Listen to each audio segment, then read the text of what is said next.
Hola, estamos en la clase número 4 sobre esta hermosa materia, liderazgo espiritual. eh, y el día de hoy vamos a ver un tema muy importante que se llama resolución de conflictos en el liderazgo. Así que podemos empezar diciendo o preguntando lo que es resolución de conflictos en el liderazgo. ¿Cómo se trabaja? ¿Cómo se maneja? ¿Qué hacer cuando uno enfrenta estas situaciones? Y la pregunta que viene es, ¿cómo resuelve un líder los conflictos? Cuando el enemigo ataca tu liderazgo, usa la burla, el desaliento y los peligros. Pero eso no es todo. Su siguiente línea de ataque también incluye los conflictos internos dentro del grupo. La división y la discordia son armas que usan las personas para luchar entre sí y solo los vuelve ineficaces. También podríamos decir que el sabotaje interno es uno de los peores problemas a los que se puede enfrentar un líder. Es como una traición y a Satanás le encanta. Es lo que sabe hacer bien el enemigo es dividir y vencer. Y una de las primeras armas que utiliza es el dinero. Son malos conflictos causados por las finanzas que por cualquier otra cosa. Las estadísticas muestran que la mayoría de los divorcios tienen que ver con problemas económicos. Y por supuesto, ya la relación estaba conflictuada desde hace mucho tiempo y el gran problema es que no hay forma de aprender o no se ha enseñado a aprender cómo solucionar conflictos en la pareja, en la familia y en los grupos, ¿no? Por eso, la institución en la cual Dios nos enseña la relación entre Cristo y la iglesia. Y por eso es importante los problemas internos, saber que eso puede destruir una iglesia o un grupo. Y bueno, la verdad que el enemigo está como león rugiendo, tratando de meter conflictos y tratando de dividir. Como dice la palabra, si una familia está dividida contra sí misma, esa familia no puede mantenerse en pie. ¿Has visto alguna vez cómo un equipo de fútbol se derrota a sí mismo? La pregunta que hace el libro, ¿no? Cuando hay un equipo de jugadores arrogantes en el campo, eso puede suceder. En lugar de luchar contra el equipo opuesto, pelean entre sí y las divisiones se pueden producir donde quiera que haya dos personas o más. Las personas tenemos tendencia a querer que las cosas salgan a nuestra manera. Los conflictos sin resolver detienen la obra del Señor en nuestra vida y eso es cierto en cualquier situación, matrimonio, ministerio, iglesia y en cualquier lugar que haya personas que se relacionen entre sí, el líder tiene que aprender a resolver los conflictos, porque podríamos pensar cuáles son las causas de los conflictos. Bueno, en aquellos momentos, según el libro de Nehemías, el pueblo llevaba semanas trabajando en las murallas. Como ahí tenían enfocados principalmente sus energías, no habían estado cultivando sus huertos. La consecuencia fue que la comida se empezó a escasear. Los hombres y las mujeres del pueblo protestaron.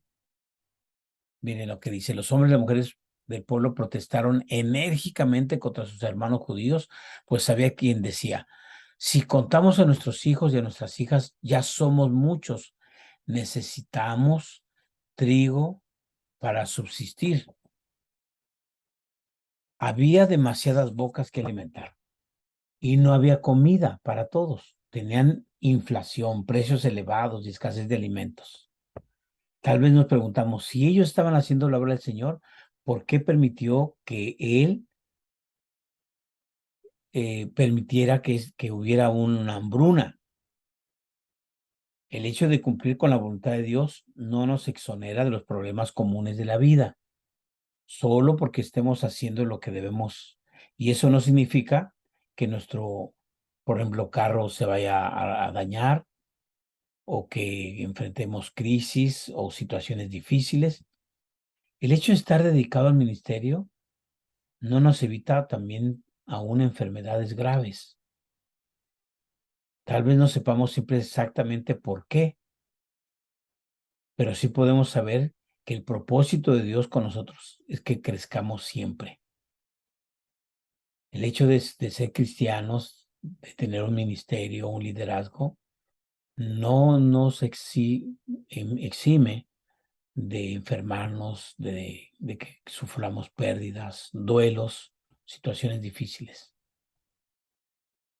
Así que podríamos pensar lo que hicieron ellos, ¿no? Por conseguir trigo, para no morirnos de hambre, hemos hipotecado nuestros campos, viñedos y casas. Y más dice aún, había también quienes se quejaban, tuvimos que empeñar nuestros campos, viñedos para conseguir dinero prestado y así pagar tributo al rey.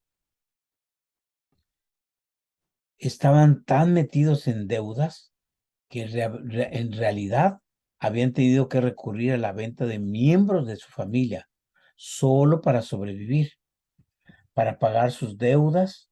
Se veían obligados a entregar a sus hijos para que trabajaran como esclavos.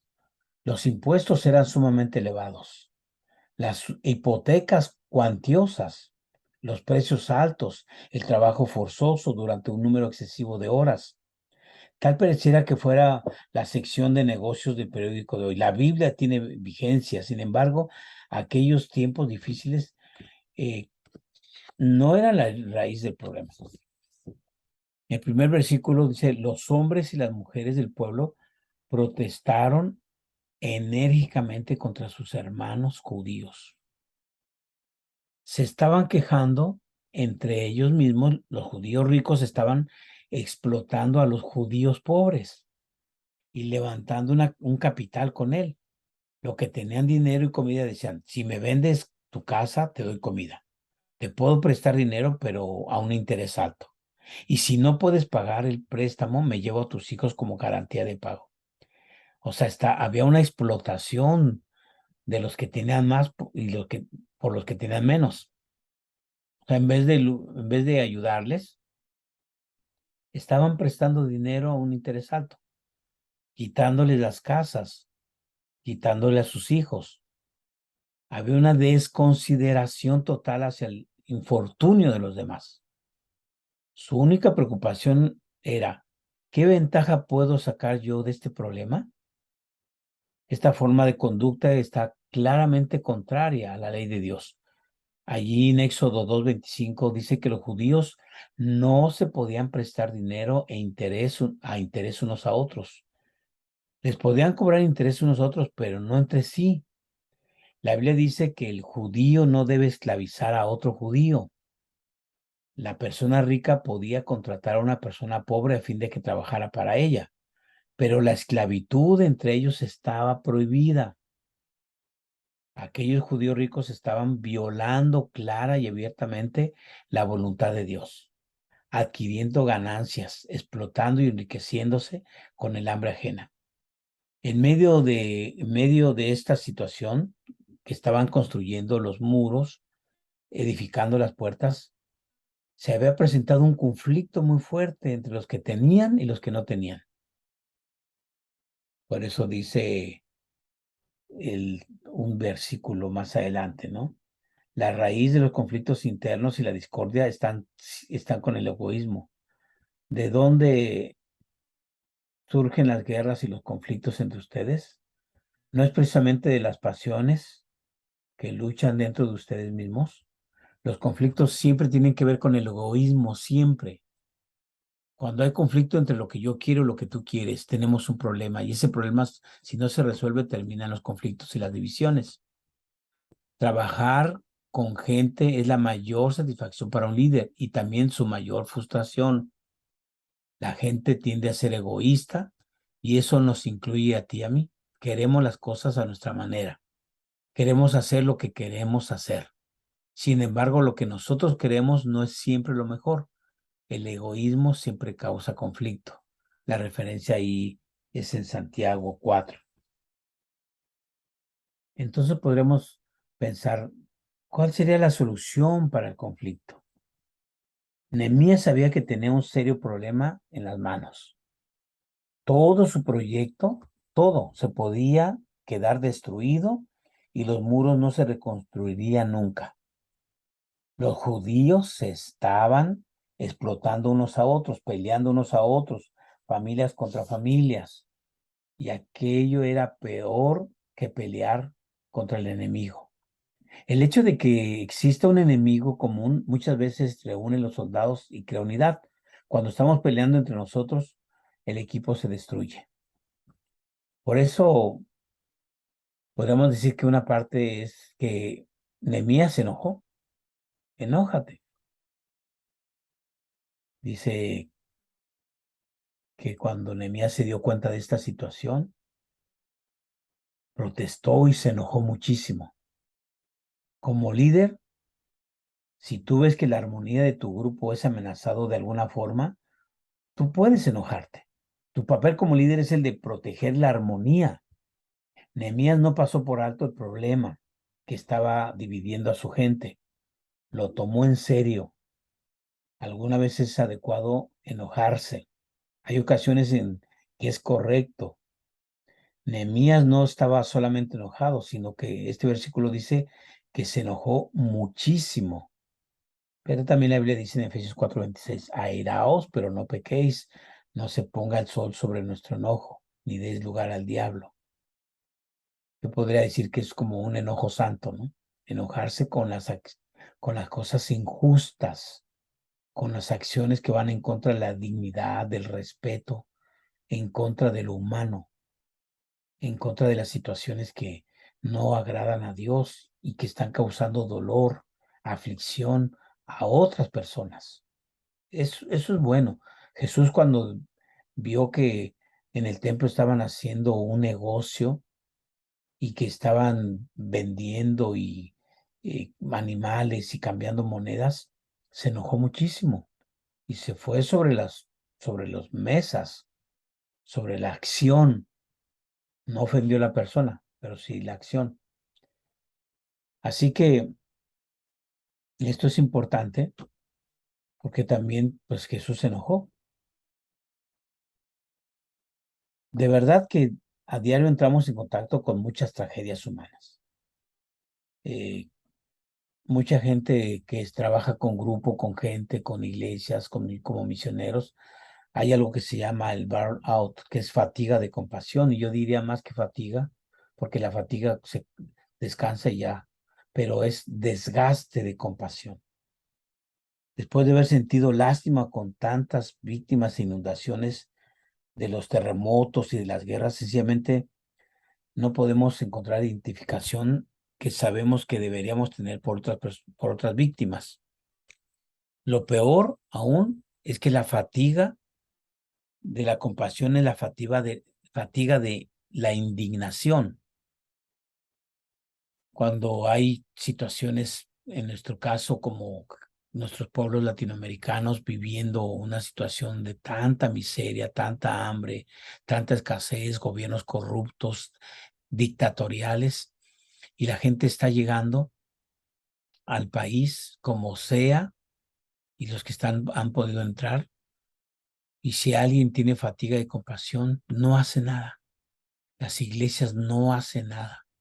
Pero qué bueno es saber que hay una iglesia que sí está haciendo algo al respecto, que sí está indignado por lo que está viendo, por tantos niños que han sido separados de sus padres, por tantas mujeres abusadas, violentadas, por tantos hombres secuestrados, tanto crimen organizado, y a eso causa indignación.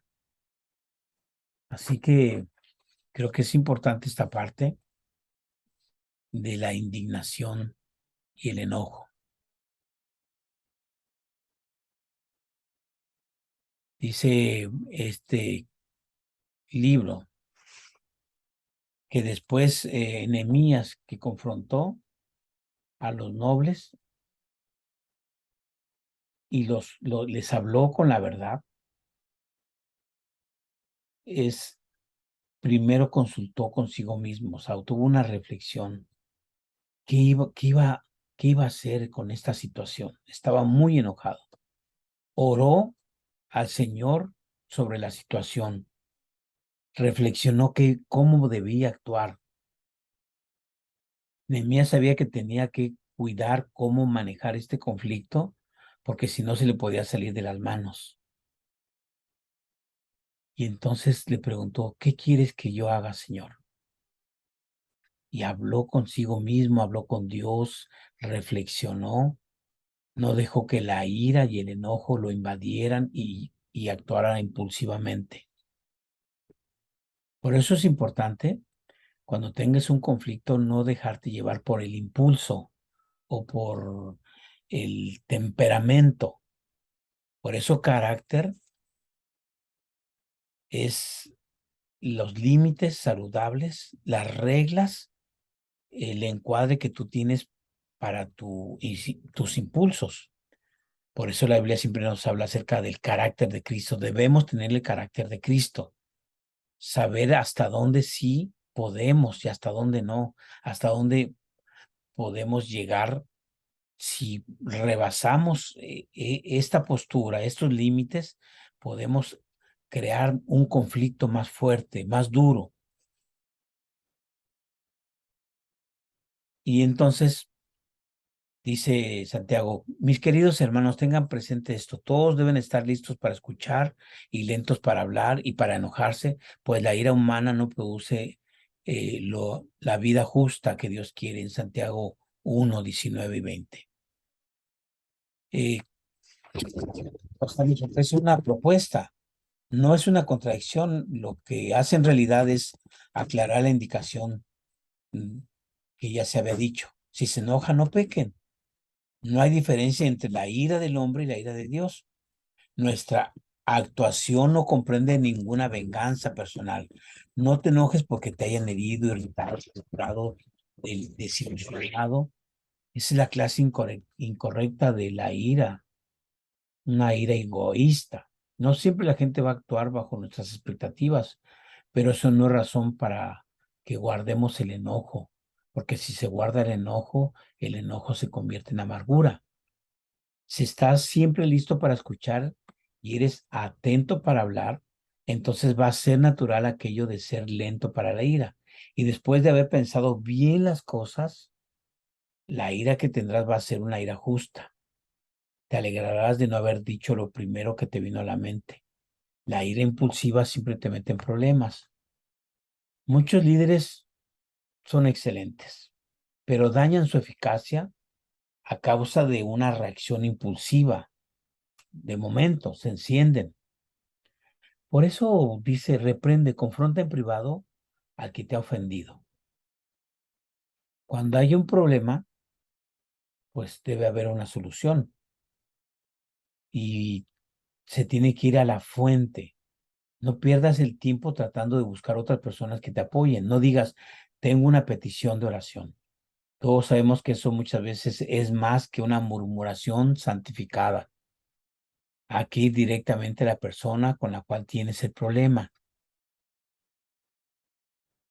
Dice en Nehemías 5:7, y después de reflexionar, reprendía a los nobles y a los gobernantes. Es inconcebible que a sus propios hermanos le exijan el pago de intereses. O sea, no armó un chisme, no anduvo investigando, fue directamente con la persona que estaban siendo responsables del conflicto. Si alguien te ha ofendido y tú acudes primero a alguien que no es la persona, ya habrás pecado.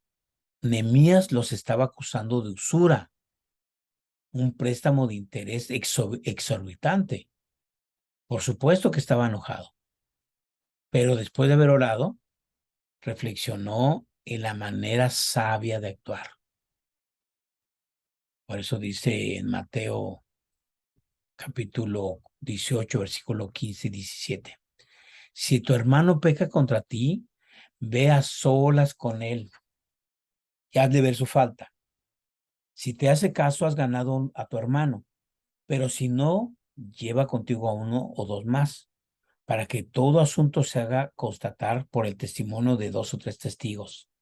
Si se niega a hacerles como a ellos, dile a la iglesia. Incluso la iglesia no le hace caso, trátalo como si fuera un incrédulo.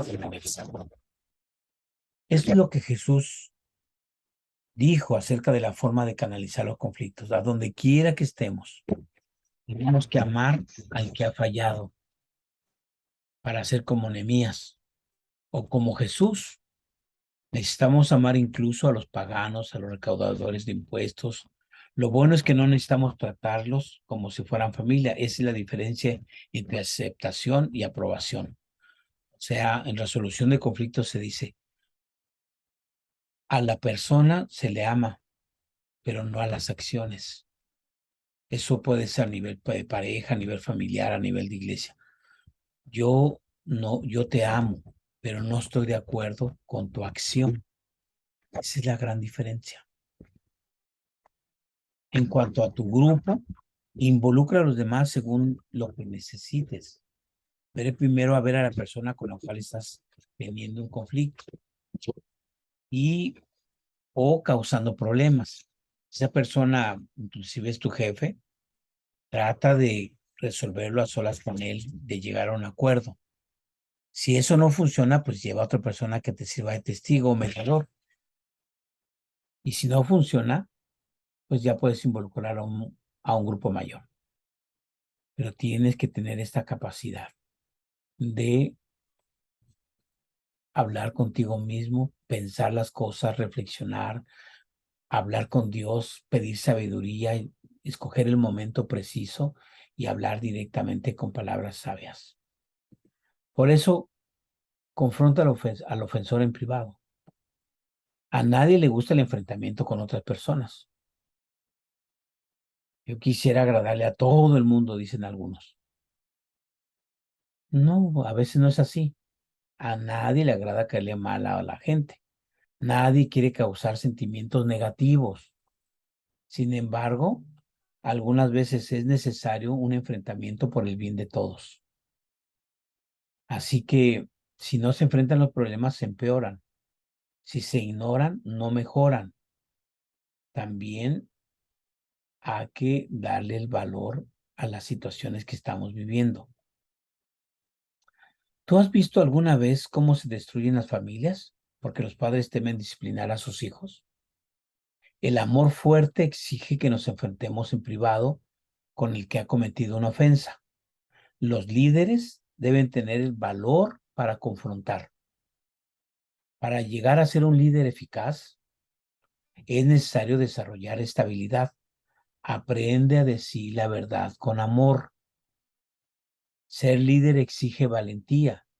No se trata de un concurso de popularidad, ni siquiera Dios puede agradar a todo el mundo. El líder debe tener el valor necesario para decir, no importa lo que suceda, por esto hay que hacerlo. Me voy a enfrentar con este asunto. Por el bien del grupo hay que resolver esto. Así lo hizo Nehemías. Dice, al, al que cause divisiones, amonéstelo 2 veces y después evítalo. Puedes estar seguro de que tal individuo se condena a sí mismo para ser un perverso pecador, según Tito 3:10 y 11. A los pastores, a los líderes, a los misioneros, se les ordena que adviertan a los que causan problemas, tengan cuidado, porque se enfrentan a veces a personas que causan división y no le dice nada por temor a que esa persona se vaya del grupo. Los problemas a largo plazo son mayores debido a la falta de confrontación. Confrontar no es ofender, confrontar es reflexionar juntos y hacerle ver a la otra persona que está en un error. El punto 4 es determinación. Enfréntate en público a las divisiones públicas. Aquí estaban en Jerusalén, todo el mundo sabía que los ricos estaban haciendo trampas, explotando a los más pobres. Había que enfrentarse a este pecado público. O sea, porque todo era de situación conocida ya de todo el mundo. Así que Nehemías tuvo que agarrar, como se dice coloquialmente en nuestros pueblos latinos, agarrar al toro por los cuernos. Y tener mucho cuidado. Si es un pecado personal, algo personal, pues se debe tratar con mucho cuidado personalmente las cosas. Y, y se puede trabajar con esta gente, con esa persona en privado, porque no puede ser de edificación y de algo que sume a todo el grupo. Pues hay situaciones de conflictos que deben resolverse personalmente o con la ayuda de otra persona y se queda ahí, o con la ayuda de un liderazgo. Y esto es importante. Pero cuando hay situaciones que son públicas, pues se deben enfrentar con la verdad y con amor. Dice por eso Nehemías, cuando está hablando y reflexionando cómo va a enfrentar esto, dice que después de reflexionar reprendía a los nobles gobernantes. Es inconcebible que sus propios hermanos les exijan el pago de intereses. Convoqué además una gran asamblea contra ellos y ahí le recriminé. ¿Hasta dónde nos ha sido posible? Hemos rescatado a nuestros hermanos judíos que fueron vendidos a los paganos.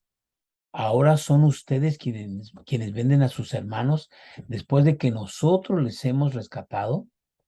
Todos se quedaron callados, pues no sabían qué responder. Nehemías repitió en público lo que había dicho en privado a los ofensores. Para aquel hombre que había usado sus propias riquezas para liberar a los esclavos judíos cuando era copero de Persa, aquella manera de conducirse no tenía sentido. ¿Por qué están tratando de esta forma a sus propios hermanos y hermanas? Les preguntó en público. ¿Ustedes saben lo que dice la palabra de Dios? En Levítico dice que es ilegal lo que están haciendo, así que ¿por qué lo están haciendo? Ellos no pudieron responder. ¿Ustedes creen que Nehemías debía haberse sentido nervioso en aquellos momentos? Estaba reprendiendo a los mismos que debían depender para que costearan la construcción de los muros. O sea, confrontar a veces a las personas que tienen poder no es fácil. Pero Nehemías convocó a esta reunión en general. Y la pregunta sería, ¿y si perdí el apoyo? ¿Quién va a pagar los muros? Nunca vas a terminar un proyecto y entonces, ¿qué vas a pensar? ¿Qué va a pensar la gente si no se edificaban los muros, si no terminaban? Él sabía que se estaba arriesgando, pero que era lo que debía de hacer. Más aún, lo que se tenía que hacer. Si eso significaba paralizar las obras, los muros durante unos cuantos días mientras se enfrentaban a este pecado, que así fuera. Esto muestra integridad en la persona de Nehemías. El templo, las reglas, la tradición pasan a segundo término porque primero es el ser humano para Dios. Lo más importante para Dios son las personas y después todo lo demás. Nehemías lo supo, dijo, no, primero este conflicto lo solucionamos. Si pierdo el apoyo económico, si pierdo la popularidad con ellos, si no me apoyan, no importa, pero esto es justo, esto significa integridad. Pero Nehemías actuó sabiamente, apeló a la conciencia de ellos, señalando que aquello que estaban haciendo ponía a Dios en mala situación ante los incrédulos. Era un mal testimonio. La discordia siempre ha sido un testimonio pobre. Cuando una iglesia se gana la reputación de que en ella hay divisiones, pierde su eficacia. Mis hermanos y mis criados, y hasta yo mismo les hemos prestado dinero y trigo. Pero ahora quitémosle esa carga de encima. Les ruego que les devuelvan campos, viñedos, olivares y casas y también a 1% de plata, de trigo, del vino y del aceite que ustedes les exigen. La tasa de interés que ascendía al 1% mensual. El 1% mensual equivale al 12% anual. Y a algunos tal vez no parezca un interés demasiado alto, pero entonces era un precio enorme. Nehemías estaba exhortando a aquellas personas para que vieran el error de sus caminos e hicieran restitución inmediata. Su exhortación funcionó. Los ricos que habían estado explotando a los pobres se arrepintieron. Y miren lo que dice: está bien, respondieron ellos, haremos todo lo que nos has pedido. Se los devolveremos todo, sin exigirles nada. Entonces llamé a los sacerdotes ante estos y les hice jurar que cumplirían su promesa. Eso lo dice en Nehemías capítulo 5, versículo 12. Nehemías debe haber suspirado así como, ay, qué bueno que salí de esto. Había corrido un gran riesgo al retar a aquellos ricos propietarios, pero no quiso correr más riesgos. No estaba dispuesto a aceptar solo la palabra de ellos, sino que hizo jurar en público, los hizo firmar un contrato. Usando el drama a favor suyo, le dio una lección objetiva que el pueblo no olvidaría fácilmente.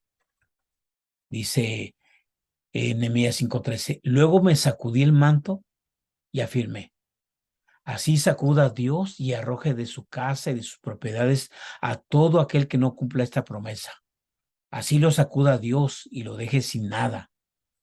Toda la asamblea respondió amén y alabaron al Señor, y el pueblo cumplió lo prometido. En aquel tiempo, la forma de vestir de los hombres incluía un mandil. Y Nehemías tomó su mandil y lo sacudió y dijo, esto es un símbolo de lo que Dios les va a hacer si no cumplen lo que han dicho, lo que han prometido. Los va a sacudir fuerte, que van a perder todo lo que tienen. Fue una lección muy objetiva, muy visual, con la que enfrentó públicamente la división que estaba sufriendo el pueblo. Y el quinto punto es el refuerzo, muestra desprendimiento. Nehemías guiaba a los demás por medio de su ejemplo. Era el fundamento de su liderazgo. Cuando le pidió al pueblo de Jerusalén que reconstruyeran el muro, salió él también a reconstruir junto con ellos. Cuando les pidió que oraran, ya él había estado orando. Cuando le pidió que trabajaran de noche y de día para poder acabar el trabajo, él también se quedaba de pie noche y día trabajando. Cuando les pidió que ayudaran a los pobres, ya él lo había estado haciendo. Por su nombramiento como gobernador, Nehemías tenía derecho a una mantención que nunca tomó. El pueblo estaba pasando hambre. Se daba cuenta que aceptar comida de ellos, aunque fuera correcto, habría sido ponerles una carga más pesada aún. Él, Nehemías y sus siervos habrían podido explotar al pueblo, como habían hecho otros gobernadores en el pasado, pero no lo hicieron. Al contratarlo, alimentaron a los pobres, le ayudaron e hizo cuanto pudo utilizando sus propias riquezas personales, y así dio ejemplo. Nehemías fue un ejemplo de generosidad. Tuvo el cuidado de decir esto al final de su informe sobre aquel conflicto, con el fin de hacer una comparación entre los conflictos y el egoísmo. El egoísmo es la fuente de los conflictos. Lo que les dijo fue, yo no he explotado al pueblo, ni me he aprovechado de su infortunio. No lo he estado diciendo para que lo consideren como alguien superior, sino enseñarle al pueblo cuál era la manera correcta de vivir. Nehemías nunca les pidió a nadie que hiciera algo que no estuviera dispuesto a hacer él mismo.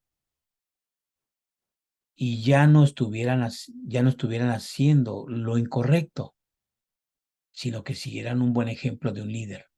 Podía decir con una conciencia limpia, sigan mi ejemplo. Eso es una característica de un liderazgo saludable. Aún Pablo que lideró de esta forma, dijo una frase muy fuerte para un líder: imíteme a mí, así como yo imito a Cristo. O sea, cuando un líder logra decir eso, véame a mí y sigan mi ejemplo, porque yo sigo el ejemplo de Cristo. Muchos líderes dicen, no, no, no, si vean a Cristo, sigan a Cristo. Yo no intereso, no. El liderazgo saludable es aquel que se pone como ejemplo diciendo, ok, yo lo hago, lo que yo predico, lo que yo pienso, lo que yo exhorto, lo que yo siento, lo vivo. Y por eso pueden verme a mí como ejemplo, porque mi ejemplo es Jesucristo. Que Dios te bendiga y que este estudio haya sido de bendición a tu vida. Amén.